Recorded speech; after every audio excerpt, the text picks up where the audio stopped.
We've been using the 365 Days for Richer Living as our guide for this year. And each day in the book there is an affirmation, there's a passage, there is some words of wisdom from the founder of this movement, Ernest Holmes, and one of his contemporaries, Raymond Charles Barker. And today's reading is, I am spirit. Out of unity comes the diversity. And what I wanted to speak to today in that idea of out of unity is the diversity is very much what Laz had mentioned about the idea that the core council came together this week to come together to gather to look at who it is that we are, what it is that we're doing, and how we're going to be the designated elected leaders of this center in order to be good stewards of the gift that has been given to us, and then to take this into the next level, the next step, the next expression that Spirit would have it be. So it is important that we do the work individually and collectively at every level in order to begin to find out where we are and how we are operating in this experience. Now, I'm sharing with you the experience that the council did, not to make point of that the council did it, but to give you an example, a demonstration of how you may do this in your own life.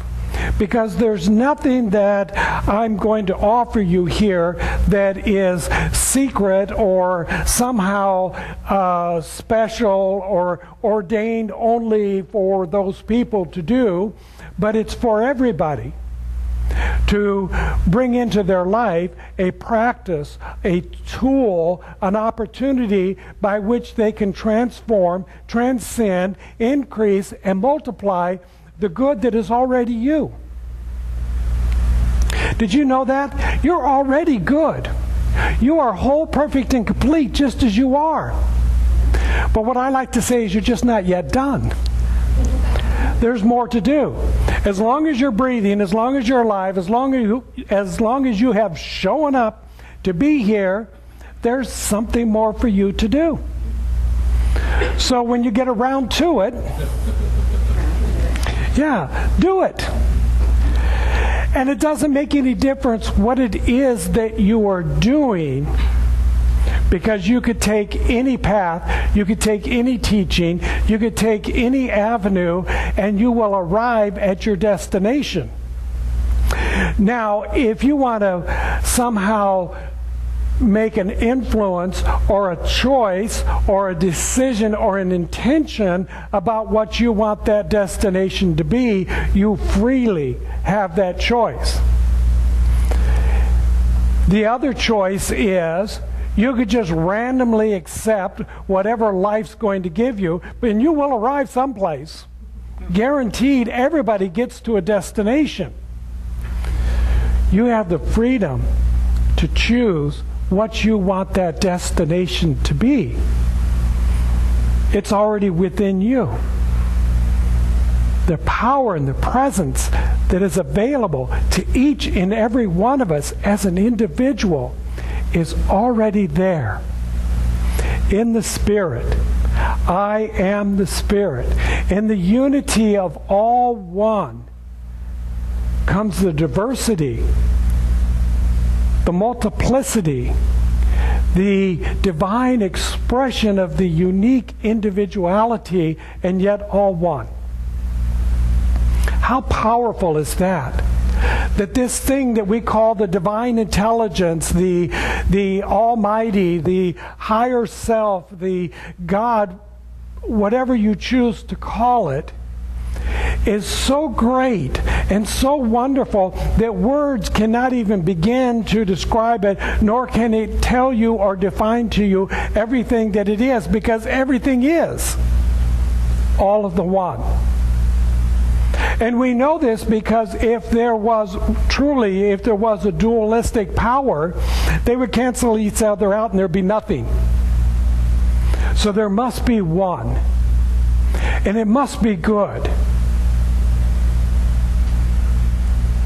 Without that divine goodness, there would be no good in the world whatsoever.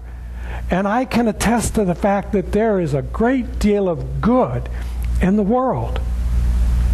And sometimes we want to, out of ignorance, out of false belief, out of believing something that somebody else told us, we will misuse that good.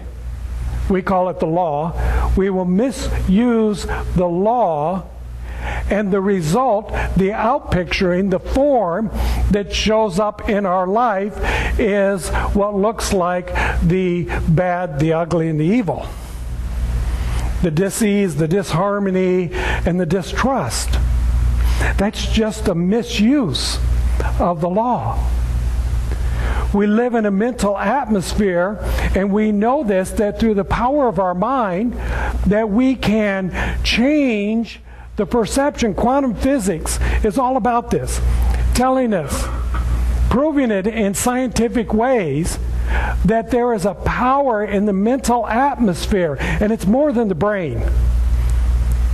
See, we get caught up thinking sometimes that the mind is the brain, and that once this gray matter has decided to disintegrate, that there is no more life, there is no more intelligence.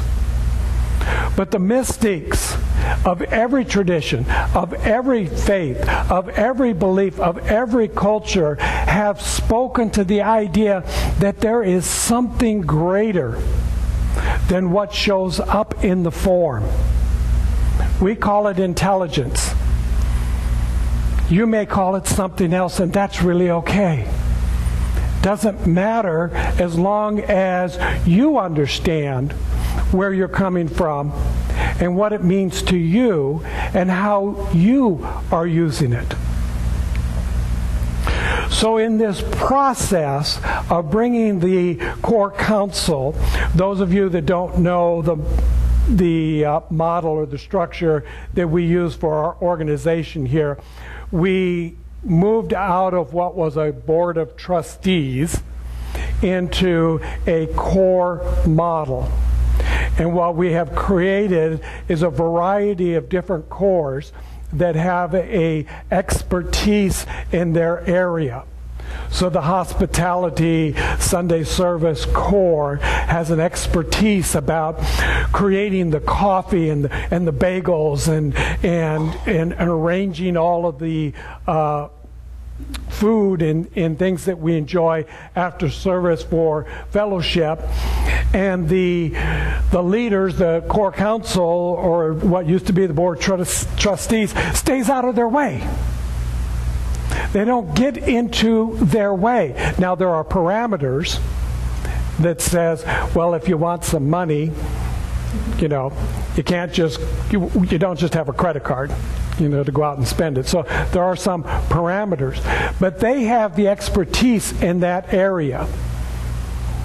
The development and stewardship core are those individuals that have come forth because they feel that they have a talent, they have a skill, they have something to offer in that area of development, stewardship, fundraising, pledge campaigns, programs, whatever is that aspect. The education core is about holding the space and bringing in information in a way for the children, the youth of our center, to come in and to be brought into this philosophy, into this awareness. That's their talent, that's their strength, and we want them to build upon that in the greatest way. The core council has a very specific role that it needs to be as a core council and not do. So you don't want your, well, maybe you do. The core council doesn't want to be doing everything. That's why we have volunteers. And most of you don't want the core council doing everything. Because what happens when you have a small group of people trying to do everything, they